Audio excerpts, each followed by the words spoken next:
So, kinesthetic imagining, that was my dissertation, and when I was teaching at UCLA, in the dance therapy department, we would watch students apply, and we would say, this one has wonderful technique, but doesn't have it. This one doesn't have such great technique, but has it. And I started wondering, what's this it? What are we actually teaching in this program? We're not teaching technique, we're not teaching. So for my dissertation, I interviewed students over a 2-year period about what they were learning or what I think we actually were teaching. And it's more about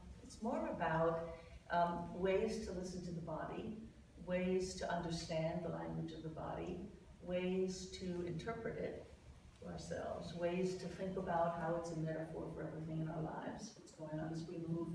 So this interconnection. And it seemed to me a couple of stages. So the first is waking up the body. So there's perception and sensating. We've been doing a lot with warm-up. And then the second part is you develop the themes. You use, it's like dream interpretation. As images come up, you can amplify, you can repeat, bigger, make smaller, but to take the themes and make them more visible. And I think we're also from intrinsic to extrinsic. You begin to externalize them so you can see them, feel them, the theme. And then the third part is just the reflection part.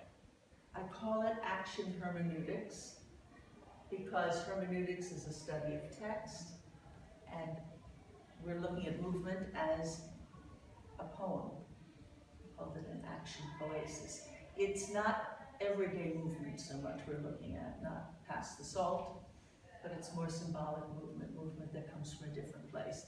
It actually, I found, sort of has 3 levels of meaning, like a text. There's the literal level, which is like pshat, and it is really past the salt, where the gesture is just what you're doing, and it's clear. And then there's another more symbolic level, where I was working with a student in the class who was, 2 people were just feeling the weight, and she says, this is like my relationship to my boyfriend. We're balancing, sometimes one is too much, we have to, and so it's like a metaphor, it's like this or like that. So it's a part of speech that's like a metaphor. And then the third is the numinous, as you would call it, or sacred. When you're in another realm, and it often happens when this happens in a group where first you're leading, then everybody's leading, then we're all being led. And you can feel that moment. And it's not a direct action, image, correlation. We could be doing almost anything, but there's something in the room that's guiding us. So those 3 levels of text in biblical interpretation have 4 levels. So, and this was based on the work of Paul Ricoeur, who's a linguist, who looks at kind of these 3 layers of text and interpretation. So we do those all the time in movement.